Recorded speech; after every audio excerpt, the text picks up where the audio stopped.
வணக்கம். தனலட்சுமி ராஜா, மதுரை. தெரிந்த கோயில் தெரியாத ரகசியம். அருள்மிகு 6 படை முருகன் திருக்கோயில்கள் சேவை பாகம் 1. எங்களுடைய சத்குரு ஐயா பழனிசுவாமிகள் சேவையாளர் குழுவின் சேவையாளர்கள் பணியாக திருக்கோயில்கள் உழவார பணிகளையும் கும்பாபிஷேக பணிகளையும் மிகவும் முக்கியமான அன்னதான பணியையும் சிறப்பாக ஆத்மார்த்தமாக செய்து வருவதில் சேவையை அடையாளமாக கொண்டு சத்குரு ஐயாவின் ஆசிகளுடன் நேர்த்தியாக எங்கள் வாழ்நாட்களில் இறைவனுக்காகவும் அடியார்களுக்கு பக்தர்களுக்கும் இன்முகத்துடன் அகமகிழ்வுடன் என் கடன் பணி செய்து கிடப்பது என்பதனை மூலாதாரமாக கொண்டு இறைப்பணியை 75 கடந்து 25,000 சேவையாளர்களை வைத்து சேவை செய்து வந்துள்ளோம் என்ற தகவலை பதிவு செய்து கொள்கிறோம்.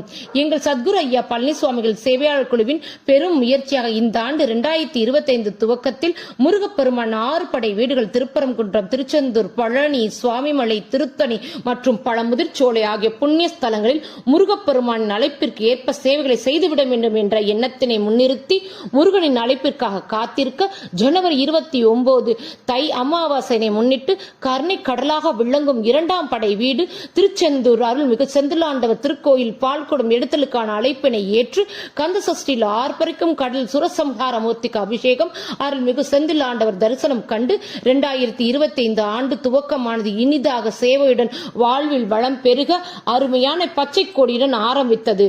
11/2/2025 தைப்பூசத்தை முன்னிட்டு பழனி பால தண்டாயுதபாணி திருக்கோயில் அன்னதான சேவைக்கு கோவிலின் அன்னதான மண்டபத்தில் பணிக்கு அழைப்பினை ஏற்று ஞான பழம் கேட்டு கோவணத்தில் பழனியை வந்தடைந்த நாள் தைப்பூசம் என்பதனால் எங்களையும் மதுரையிலிருந்து கம் டு மை ஹோம் என முருகன் அழைத்தாலும் அன்று முருக பக்தர்கள் மயிலர்கள் காவலுடன் எறும்பு போல் மலையை சுற்றி எங்கும் காணப்பட்டதனை மலையின் மேலிருந்து காணும் போது இத்தனை கோடி பேர்கள் உனக்காக காத்திருக்க இப்பிறவி என்ன பாக்கியம் செய்தது, நீ அழைத்து பணி கொடுத்து என்ன இழைத்தது என எண்ணி சேவையை உற்சாகத்துடன் பரபரப்பாக பக்தர்கள் அனைவரும் அன்னமாளிப்பு செய்வது அற்புதம். மார்ச் 8-9 பழனி கணக்கன்பட்டி சத்குரு ஐயாவின் 11வது குரு பூஜையை முன்னிட்டு எங்கள் சேவையாளர்களிலிருந்து 65 நபர்கள் 2 நாட்கள் சேவையாக ஆரவாரத்துடன் மக்களுக்கும் பக்தர்களுக்கும் சிவனடியார்களுக்கும் உற்சாகத்துடன் எங்கள் சேவையை செய்து பழனி பாலதண்டாயுத பணி அள்ளி கொடுப்பதில் வல்லமை பெற்றவன் அப்பன் பழனியப்பனை தரிசனம் செய்து எங்கள் சேவையை ஆத்மார்த்தக செய்துவிட்டு வந்தோம்.